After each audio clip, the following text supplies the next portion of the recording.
Hermanos, amigos, bienvenidos a vuestro canal Seguidores del Camino.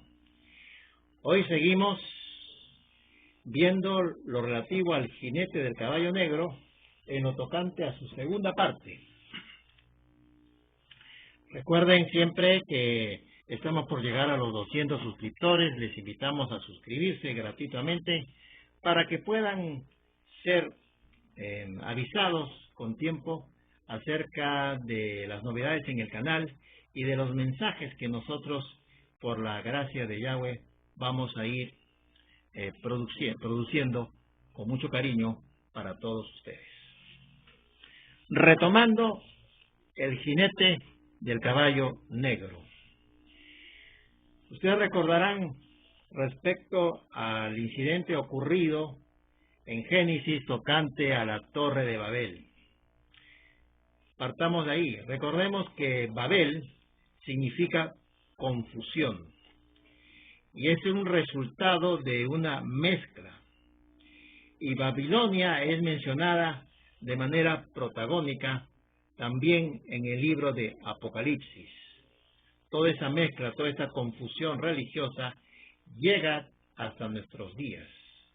Y esa actitud del hombre de querer ser como Elohim también está presente tocante al mensaje subyacente en esa rebeldía ocurrida en la edificación de la Torre de Babel. En cuanto al obispo de Roma, quiero apuntar lo siguiente respecto a un conjunto de noticias que se van dando en el campo religioso, en el campo de lo babilónico. Francisco, al renunciar a ser el vicario de Cristo, ya no es el depositario de lo recibido, sino que se siente libre, como un monarca que puede demoler desde adentro a la organización católica romana. Aspecto que lo viene haciendo sutilmente, de manera progresiva, ante la inocencia de sus fieles. Los católicos romanos van a quedar atónitos, los que despierten, porque otros que todavía no se percatan de estos hechos, de lo que su roca será capaz de hacer y seguir haciendo. En pocas palabras, al dejar de ser vicario, se ha constituido en un monarca. Porque, ¿qué cosa es lo que significa la palabra vicario? Vicario es el que sustituye a otro. En la práctica, Francisco se está sobrepasando en lo que constituyen sus limitaciones establecidas. En un Zoom anterior y también en el canal, hablamos sobre el altar de Zeus, o también Hasatán, que es el personaje que está ahí presente, que estuvo en Pérgamo y que hoy se encuentra pieza por pieza y en pleno proceso de restauración en Europa, concretamente en Alemania, Berlín, y que va a reinaugurarse con todo su esplendor dentro de muy poco tiempo. Cabe anotar que una réplica de tal trono, el de Zeus, lo empleó Hitler en una de sus concurridas manifestaciones públicas. En dicho altar a Zeus se realizaban sacrificios humanos u holocaustos. ¿Y qué significa esa palabra conocida como holocausto? Holos significa todo, caustos, quemado. Sacrificio en que se quema a la víctima entera. Lo mismo se lo aplicaron a los judíos. Por eso se empleó esa palabra, holocausto. Todo quemado. En el año 2016, arqueólogos que realizaban investigaciones informaron acerca de lo siguiente: que en el monte donde se rendía culto a Zeus, en Grecia, conocido con el nombre de Liceo o Licaión, y en donde se realizaban sacrificios humanos, es decir, holocaustos, juntamente con animales, ovejas y cabras.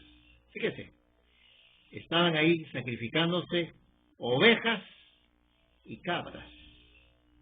Ojo con esas palabras, porque la Biblia también habla de ovejas y habla de cabras.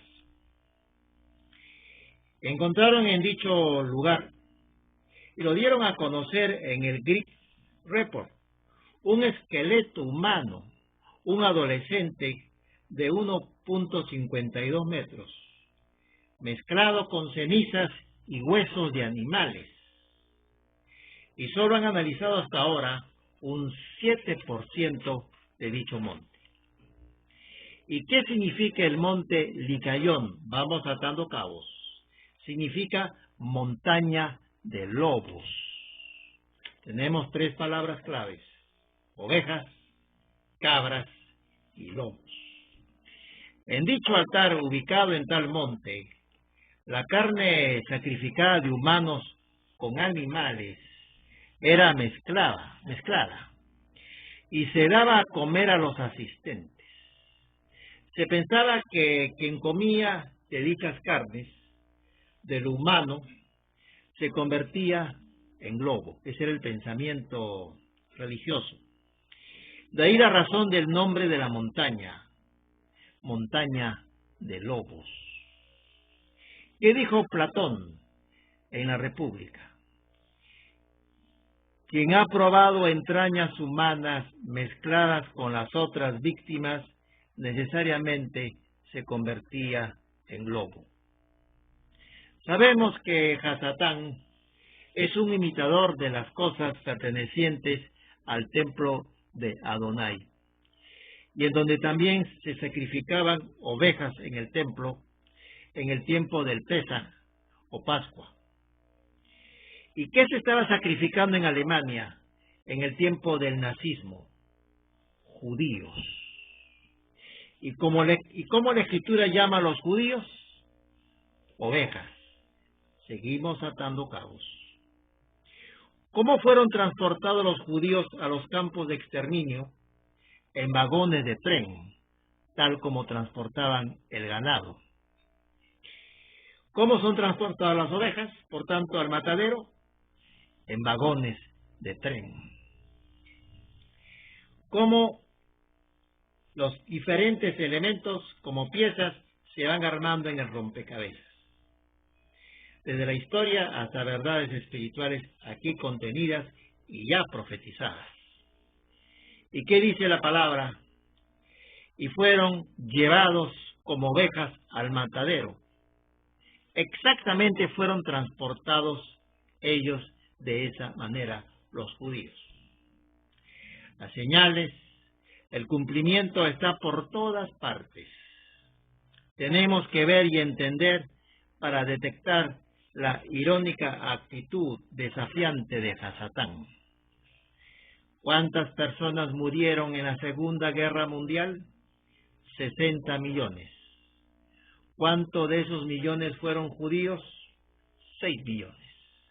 Un diezmo de dichas muertes fueron ofrecidas en sacrificio a Hasatán, mentalidad retorcida y diabólica en la ejecución de sus planes. Hitler nació el 20 de abril de 1889, equivalente al 19 de Nisan del calendario hebreo, que fue el día de la liberación de Israel de Egipto. Hay una obsesión satánica para con dicho pueblo, hasta emplear un instrumento relacionado con dicha fecha. ¿Por qué estamos viendo lo que la mayoría de la gente no ve? Porque Adonai está despertando a su pueblo y lo está restaurando hasta en sus raíces más profundas, y podrá poner en jaque a la maquinaria del engaño de Hasatán. ¿Cuál fue el nombre de Hitler? Es una palabra germánica, Wolf, que significa lobo, de ahí proviene, de Wolf. Estamos ante un ser brillante e inteligente como Hasatán. No pretendamos ganarle en nuestras fuerzas. Estemos en dependencia con el Eterno. Ese nombre germánico, Adolfo, de Adal Wolf. Wolf significa lobo. Otra pieza que cae en el tablero.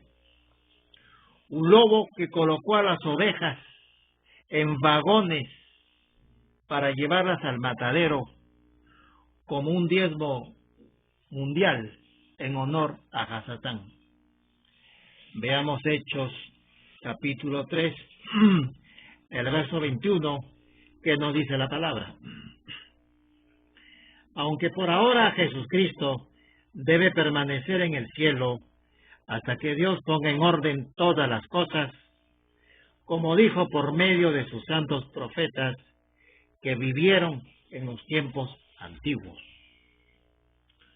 Los juicios se van a dar contra una élite y contra aquellos que lo sigan. Nadie que no corte con lo babilónico se va a poder librar. Que no nos engañen. Lo que ocurra a nivel mundial está más allá de los movimientos sociales o políticos presentes.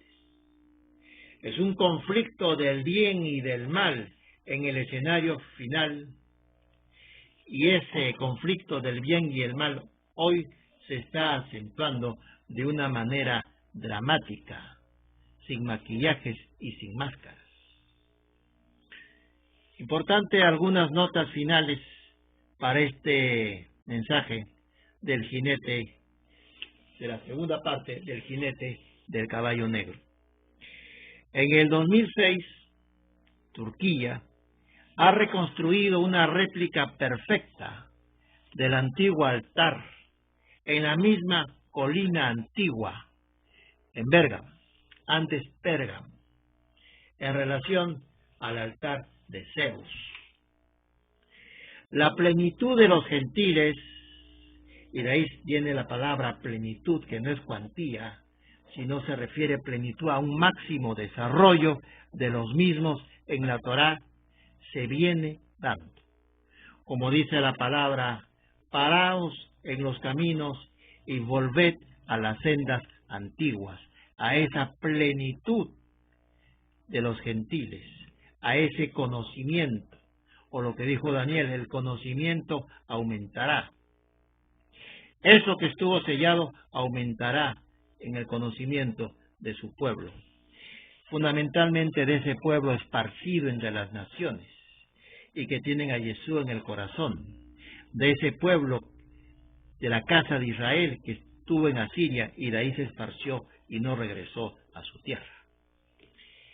El altar de Pérgamo, o el trono de Satanás, como les decía, fue utilizado por Adolf Hitler en su reunión nazi en Nuremberg en el año 1938. Una réplica muy similar a la arquitectura original del trono de Hasatán. Una representación muy similar del trono de Satanás fue empleado incluso en una campaña política en el año 2008 en Estados Unidos, con un conocido presidente sonriente. Las leyes provenientes de dicha administración han afectado a Estados Unidos de manera económica, religiosa, social y moralmente. Y los efectos de esas políticas están en la agenda americana hoy. Entonces, ¿a qué nos llama Yahweh? Que debemos dejar o salir de Babilonia, dejando el sol por la Torá, la plenitud, apuntar al desarrollo total de los gentiles. Elohim hace los milagros y Yeshua hablaba al pueblo. En ese ejat, en esa unidad compuesta presente, para la restauración de Israel, de ambas casas, la casa de Israel y la casa de Judá. Como dice en Éxodo 4:16, tú le hablarás a Aarón como si fuera yo mismo. Y Aarón a su vez le comunicará al pueblo lo que digas tú. Aarón era la menra, era la palabra de Moisés, así como Yeshua de Nazaret es la menra, la dabar, el logos de Elohim. Y él es quien ha hablado en los últimos tiempos. Elohim ha hablado a través del Mesías. Y esa es la responsabilidad que hoy ha colocado sobre nuestros hombros para salir de lo religioso, de la confusión, y vivir en esa plenitud de la Torá legada, de las Santas Escrituras, sin dobleces, tal como escrito está. Hermanos y amigos, muchas gracias por la atención recibida, y si Adonai no dispone otra cosa, esperamos estar con ustedes conectados en el próximo Shabbat a las 6 de la tarde, hora de Lima. Shalom y muchas bendiciones para cada uno de ustedes.